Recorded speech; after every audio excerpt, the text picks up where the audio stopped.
Եգիպտական ծանր տեխնիկա է աշխատում Գազա քաղաքի փլատակներում։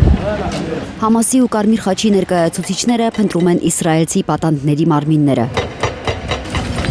Զինադադարի ուժի մեջ մտնելուց հետո Համասը Իսրայելին 28 զոհերից 15-ի մարմիններն է հանձնել։ Իսրայելը պաղեստինյան իշխանություններին 195 մարմին է վերադարձրել։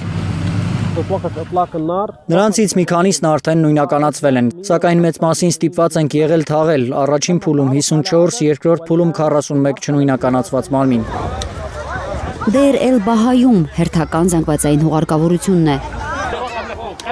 Հիմնականում քայքայված ու անճանաչելի մարմիններ են հողին հանձնում քաղաքի եղբայրական գերեզմանոցում։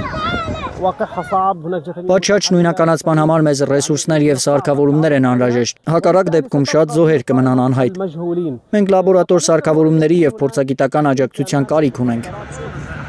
Գազայի Նասերի հիվանդանոցում գտնվող 200 մարմիններից միայն 36-ն է նույնականացվել։ Մի կողմից սարքավորումների և մասնագիտական ռեսուրսների բացակայությունն է գործընթացը արգելակում, մյուս կողմից հարազատները ոչ միշտ են գտնվում։ Շատերը մահացել են ընտանիքներով։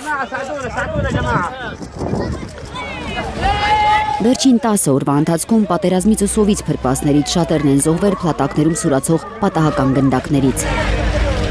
Չնայած Թել Ավիվը հայտարարել է Գազայի հետ սահմանին արտակարգ դրություն է վերացնելու մասին, արտակարգ պատահարները Գազայում վաղուց սովորական են դարձել։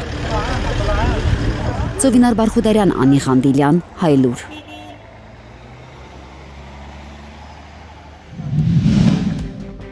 Հայաստանում եւ աշխարհում տեղի ունեցող իրադարձությունների մասին առաջինը իմանալու համար բաժանորդագրվեք մեր ալիքին։ Սեղմեք զանգակը, որ բաց չթողնեք ամենահրատապը, ամենակարևորն ու հետաքրքիրը։